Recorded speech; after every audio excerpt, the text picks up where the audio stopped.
What's up, guys? John from Beyond ARTV. Sorry to come at you on the go like this, but I knew this was going to be the only time that I had today to film this little double track review today for Mike Shinoda. Mike Shinoda, obviously at Linkin Park, known as the rapper and one of the singers in that band.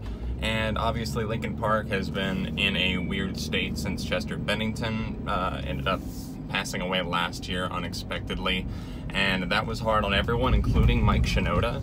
And he released an EP under the name Post Traumatic, and now he's got a full-length LP under the same name, still rolling with the whole post-traumatic theme. And I totally get why he would do that, especially considering his best friend ended up taking his own life, and that's something that is so startling and so alarming, and I think that that definitely translated into the initial 4 songs that we got on that EP. And if you haven't seen my review of that, I encourage you to watch it because I did enjoy it overall. I ended up giving it a 4 out of 5. So these new tracks, the first one is called Crossing a Line, and the second one is called Nothing Makes Sense Anymore. And they premiered on, it was a radio show. I didn't get to tune into the interview, unfortunately, but I did catch the songs once they hit streaming services and got to give them a good handful of listens.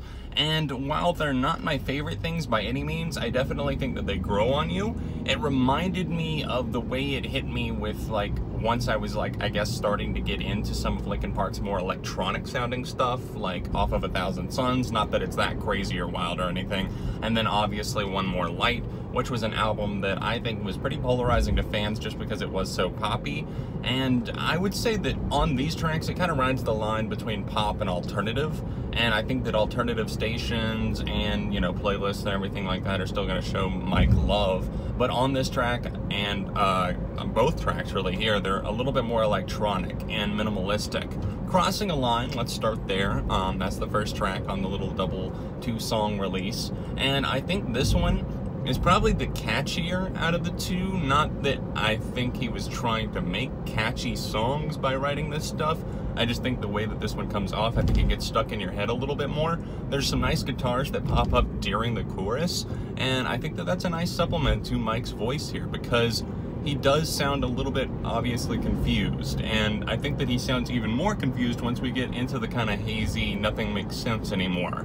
And that track, that one definitely hits some good notes for me. On an opening note, I think that it starts off with a vivid picture, the way that he's kind of painting being up on a ledge and then, you know, the ground opening up and then being swallowed into an ocean. I think that that kind of describes a lot of the emotions that he was feeling and the sadness and the not understanding and not knowing after Chester passed. And it probably opened up other demons that he was battling in his life as well. Nothing makes sense anymore. And that one definitely does have a good hook on it as well. It's just that I'm not as crazy about the instrumentation. It's a little sparse and it never really picks up all that much. So I don't see there being a ton to dig into, so it worries me about replay factor. Like, how much am I going to really want to come back to this? Out of that, and obviously Crossing a Line, I definitely think Crossing a Line is the better out of the two. That one, like I said, has a nice chorus on it, and I like the blend of electronics and a little bit of a stuttered guitar that reminds me of some alternative bands that I really do enjoy, and maybe, just maybe, a little bit of the 80s.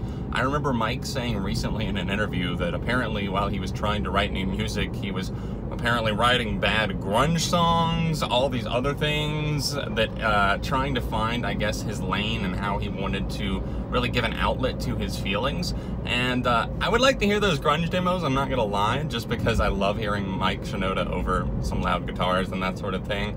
But what he ended up releasing here, still not bad by any means. I enjoy both of these tracks. I can't say I'm quite as crazy about them as I was some of the ones on the EP.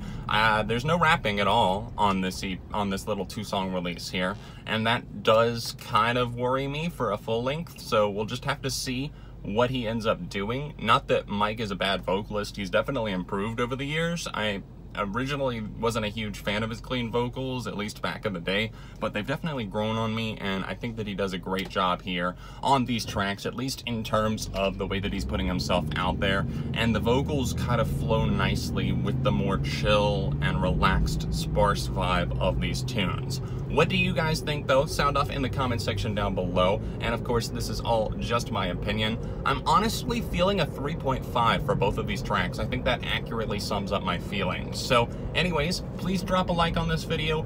Should be floating on screen here the link to my 15-year Meteora review and the Mike Shinoda post-traumatic EP review if you want to check that out. It's all in the description down below or else on screen. Thanks for watching, and I'll see you soon on Beyond ARTV.